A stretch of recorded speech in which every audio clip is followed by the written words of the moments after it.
Você está ouvindo mais um episódio do podcast sobre neurociências do programa de extensão Sustenta a Vida da Universidade Federal Fluminense. Eu sou Adriano Freitas, pós-graduado em neuroaprendizagem, que é neurociência aplicada à educação, especialista em neuropsicologia clínica. Neste episódio, eu vou falar sobre psicopatia e sociopatia. As pessoas já nascem com isso? Olá, e volto a convidar todos vocês a visitarem o meu site, onde vão encontrar links para os meus canais de YouTube, para informações sobre os meus projetos, sobre minhas atividades profissionais. Então, quem tiver interesse em buscar mais informações, inclusive vídeos de palestras, seminários, pode acessar através da minha página, que lá vão ter os links para todos esses lugares. O endereço é www.adrianofreitas.com. E aqueles que desejarem participar do podcast fornecendo sugestões, críticas, elogios, comentários, basta enviar um áudio pelo WhatsApp através do número 22 99 222 1003 ou então, se preferir, um e-mail para podcast@sustenta-vida.com. Aguardo vocês! Pois é, psicopatia e sociopatia. Quais as diferenças? Será que as pessoas já nascem com isso? É uma boa pergunta. Antes da gente entender se essa é uma questão que acompanha a pessoa desde o nascimento, é importante a gente entender as diferenças entre um psicopata e um sociopata. Existem diferenças sim, apesar de resultados finais serem muito próximos. Por exemplo, um psicopata, ele tende a fazer o possível e às vezes até o impossível para prejudicar o outro. Ele é uma pessoa ruim. E o sociopata também. Ele também ele tem um comportamento desmedido e também prejudica as pessoas. Assim, à primeira vista, as pessoas tendem a confundir os dois, mas de fato existem algumas diferenças.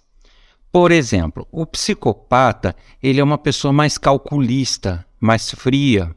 É uma pessoa que ela planeja as coisas, ela domina, ela consegue colocar as pessoas confiando nela e de repente ela começa a manipular essas pessoas e assim ela vai destruindo a vida profissional das pessoas, destruindo a vida pessoal, o que for possível. E em algumas situações até extremos de danos físicos e até assassinato, mas não significa que todo psicopata deseja matar, ou tem a intenção de matar, ou toma a ação de matar. Nem todo psicopata faz isso. Então é importante ter essa diferença, porque as pessoas ouvem falar em psicopata e acham que são só aquelas pessoas criminosas que ficam o tempo inteiro de forma violenta, o tempo todo querendo matar os outros, e não é isso. Existem psicopatas que você nunca diria que são, justamente porque convivem bem com as pessoas, ele lida bem com as pessoas, conversa de forma diplomática, porém, ele por trás, ele age interferindo na vida da pessoa e prejudicando da forma que ele pode. O psicopata, assim como o sociopata, eles têm problemas sérios com a empatia.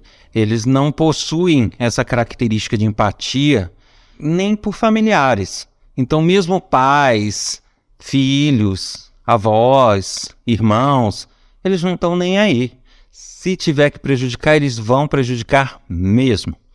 E sem pena, sem remorso e sem problema algum quanto a isso. Isso é uma característica forte dos psicopatas.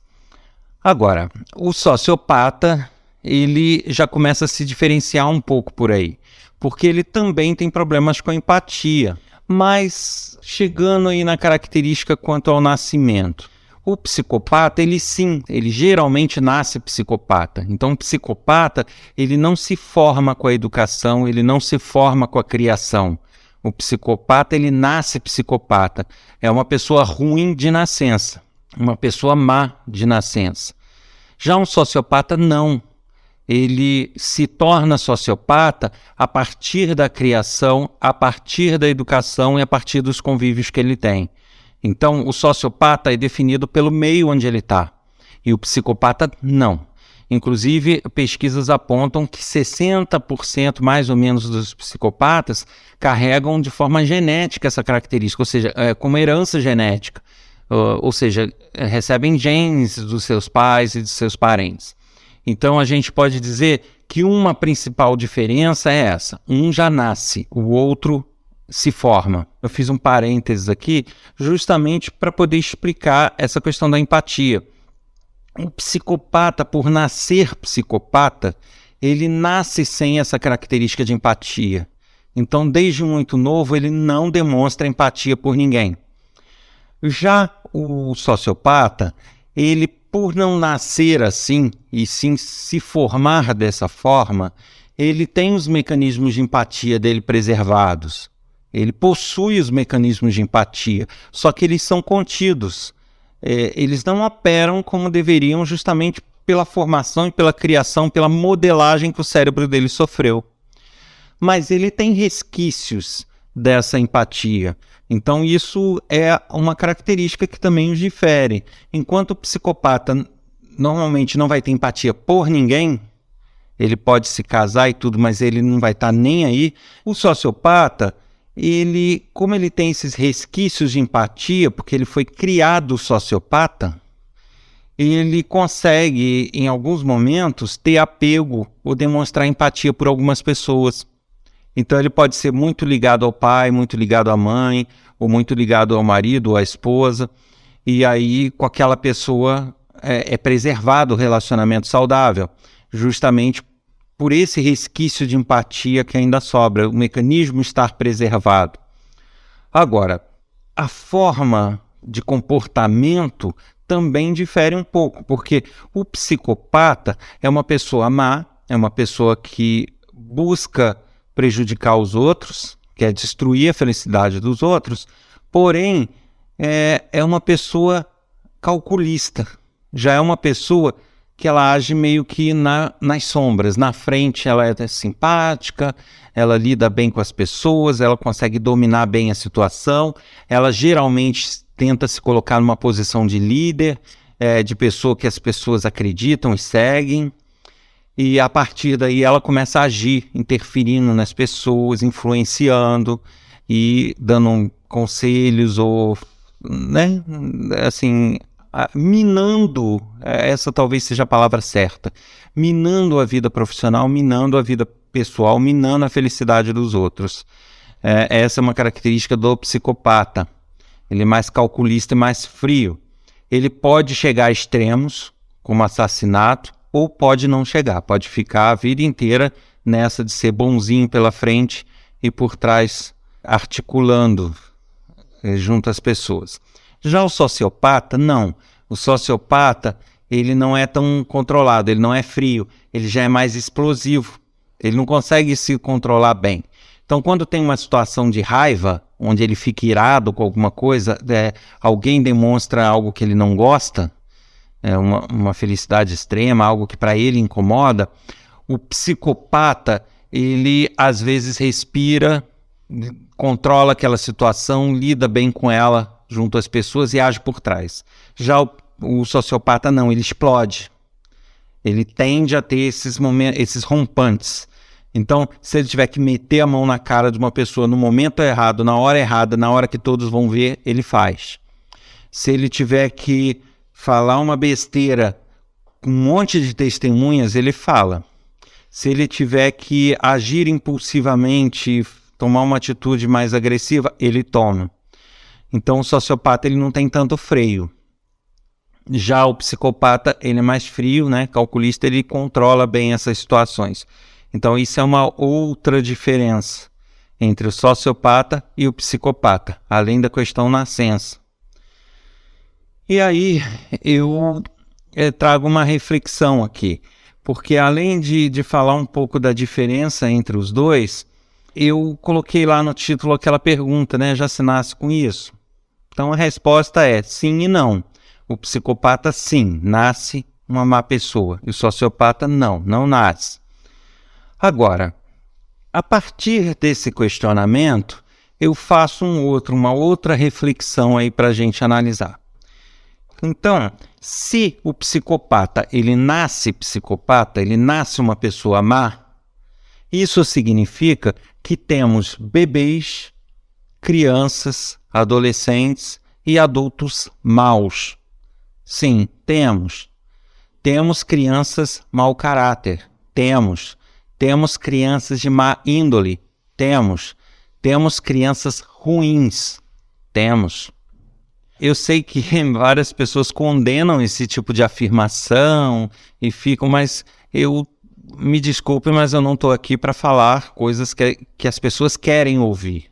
Eu tenho que falar o que existe. Então, existe de fato crianças que já nascem com um caráter e com uma índole de um psicopata, de uma pessoa que quer prejudicar os outros, com uma pessoa que quer incomodar, uma pessoa que quer causar problema. Essas pessoas, tanto psicopata quanto sociopata, eles não gostam muito de ver o sucesso e a felicidade do outro sem que ele tenha. Ele não gosta de ver conquistas alheias sem que ele também tenha essas conquistas.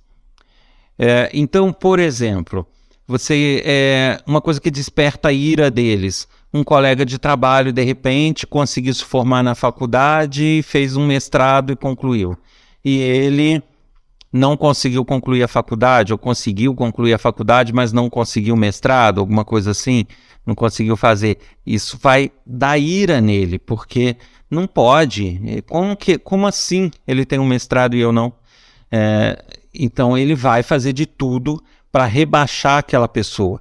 Ou seja, ele gosta de estar dominando a situação, estar por cima dos demais.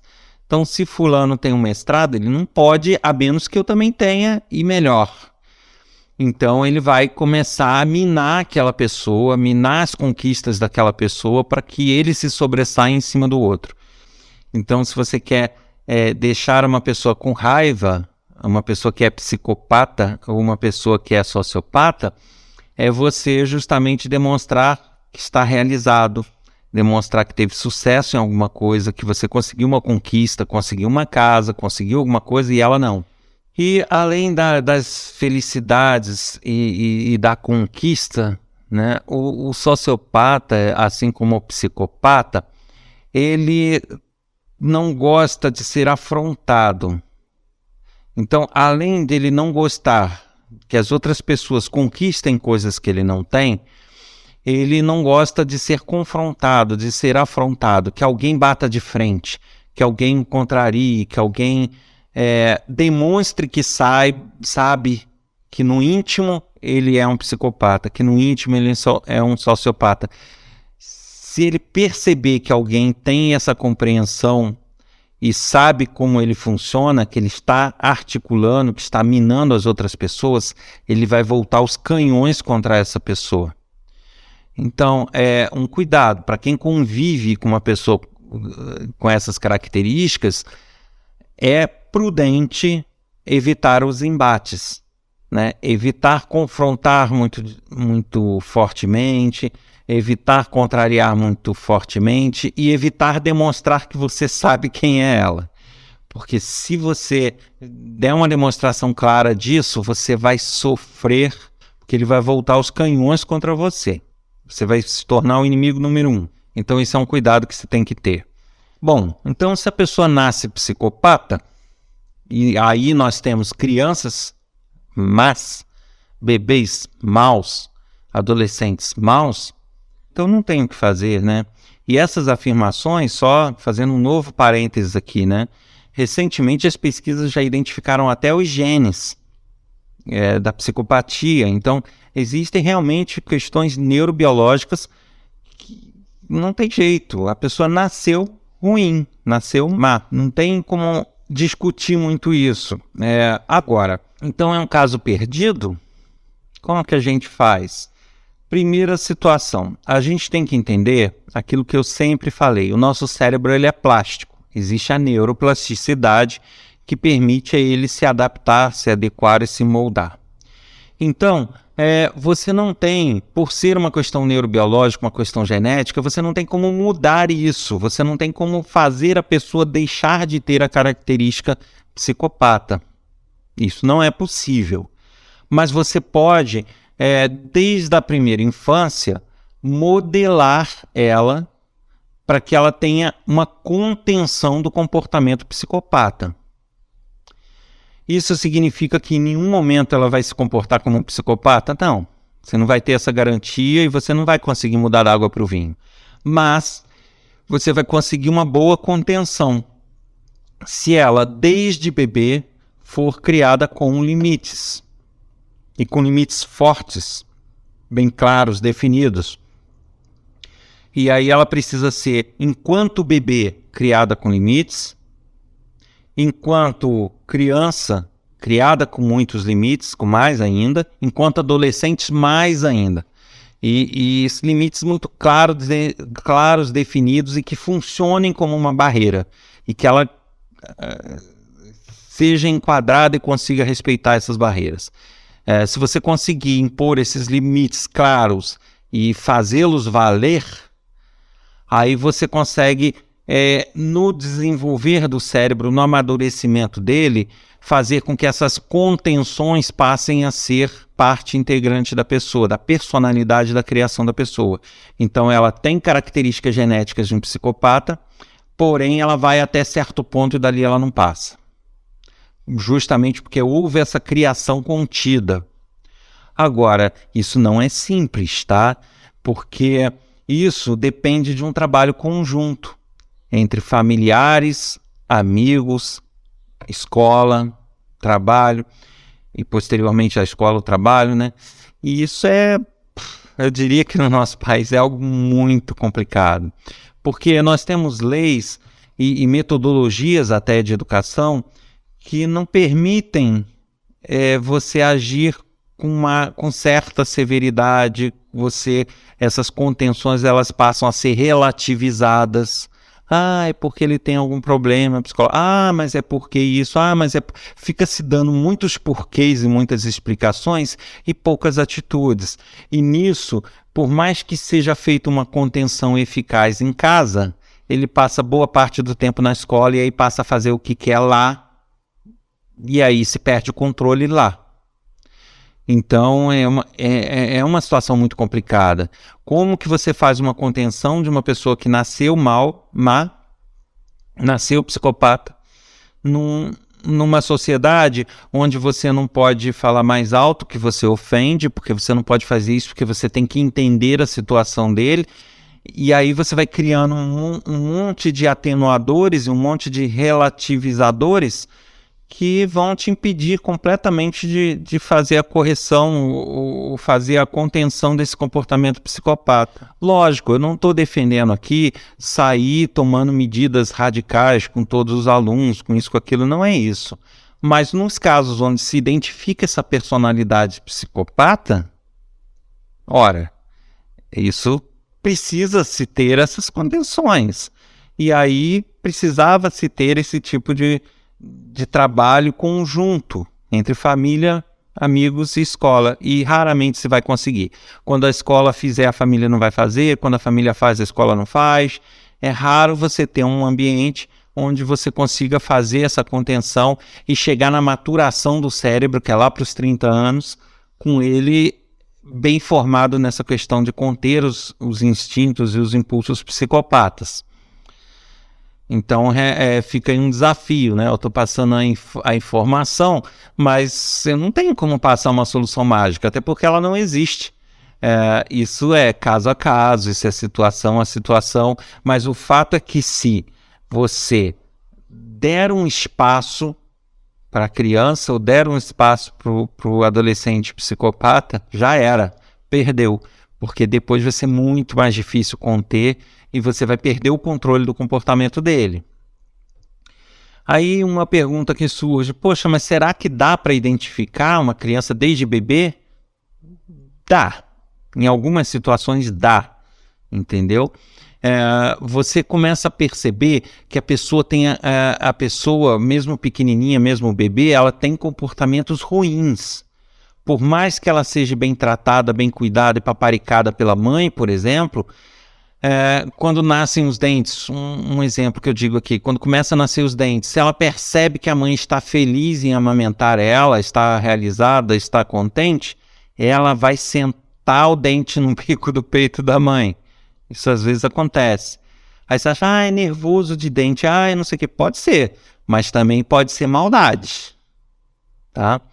E aí começa, é isso, é tapinha na cara da mãe, ela não vai ter força para machucar, então a mãe acha que num primeiro momento é uma experimentação, não é... Aí vai dando espaço, né? Mas é o tipo do comportamento que tem que ser contido, né? Não estou falando que deu tapa na mãe tem que virar a mão na criança, não é isso, mas tem que, né, fazer aquelas medidas que eu já até falei em outro episódio. A criança fez algo que não é satisfatório, ignore. Porque o psicopata, ele odeia ser ignorado. Na verdade, todo o cérebro odeia ser ignorado. Eu até falei isso no episódio sobre a pirraça. E isso é mais acentuado ainda nas pessoas psicopatas. Então, se uma criança, um bebê, uma criança muito novinha, tomou uma atitude errada, esquece ela, nem olha para ela durante um tempo, tá? Isso vai começar a moldar, indicar quais são os limites para ela, os limites de conseguir a tua proteção ou os limites de não ter a sua proteção. E aí isso vai ajudando a fazer essa contenção, né? Não é só isso, mas isso é um dos fatores. Então é importante que, no caso dos psicopatas, essa contenção seja feita sempre. E uma outra observação que eu faço sobre a criação e sobre a escola é justamente que a gente tem aquela mania, né? A nossa sociedade se moldou de um jeito que é tudo tão relativizado que você tem que a todo momento se colocar na posição dele, tem que ver qual é a situação dele, porque tem que ver isso. Aí nessa situação você vai abrindo o teu leque. Então, assim, você acaba não tendo limites claros. Você chega numa escola hoje, você não tem muito claramente o que pode, o que não pode e o que vai ser feito se não puder. Porque para uma pessoa e chega, faz alguma coisa, não, mas é porque ele tem um pai que tem problema assim, assim. Porque então a gente tem que levar em conta que ele está triste. Aí o outro, não, a gente tem que levar em conta que ele tem tal dificuldade. Ora, isso não justifica ele extrapolar os limites. Eu falei isso no outro episódio, né? O fato de eu ter um problema em casa, um problema familiar, uma tristeza ou alguma coisa que me abale, não justifica eu espancar um colega. Não justifica eu, xingar, eu ameaçar. Então, as pessoas têm que entender que uma coisa é o compreender as dificuldades pedagógicas, eu compreender as dificuldades emocionais e apoiar essa pessoa e dar sustentação a ela. Outra coisa é eu ser permissivo com os problemas que ela vem a causar e que são limites, né? Ela tem que entender até onde vai o direito dela e aonde começa o do outro. Então, se ela está invadindo esse limite, ela tem que ser contida. Não tem, mas se nada.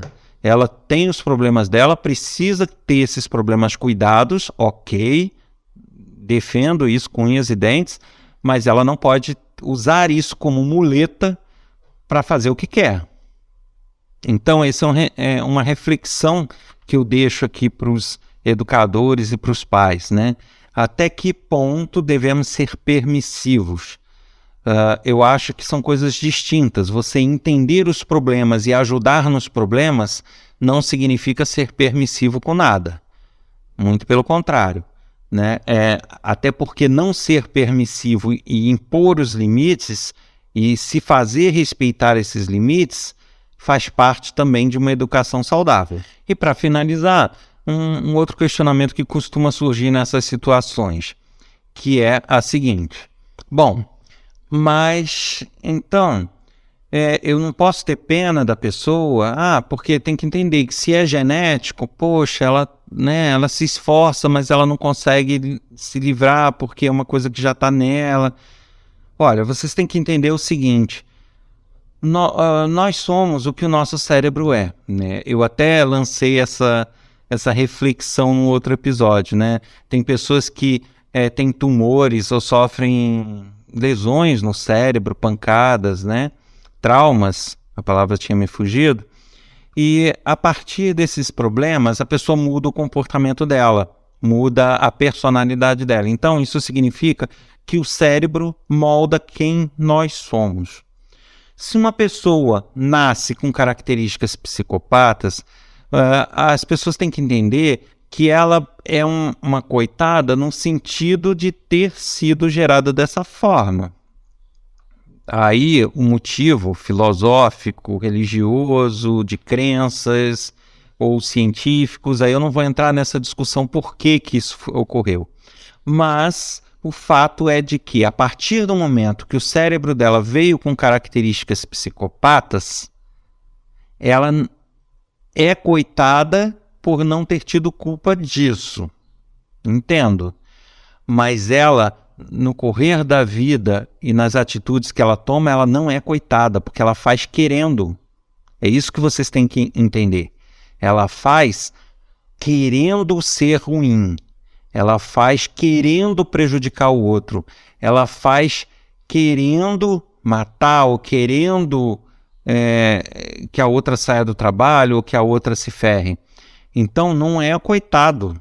Não tem essa de coitado. Ela é ruim. Ela é má. Se ela não for contida, tem que se entender que se ela crescer com as características psicopatas ou sociopatas, ela vai ser uma pessoa ruim, ponto. Então, por que você ser permissivo, né? Mas é porque ela faz sem querer. Não faz sem querer, ela faz querendo. É essa a diferença. Não é uma pessoa que ela vai prejudicar a outra. Ela não queria, mas algo maior que ela fez com que ela fizesse aquilo. Não, ela queria. Essa é a grande questão. Então, a gente tem que entender isso, não que a gente não tenha ter empatia, se compadecer e ajudar no possível. Sim, devemos, mas a gente tem que ter o cuidado de saber que estamos lidando com uma pessoa má, com uma pessoa que quer fazer isso e que quer agir assim. Tem essa vontade, tá? Então, isso não significa que tenhamos que largar ou violentar ou espancar ou fazer nada contra. No que for possível ajudar.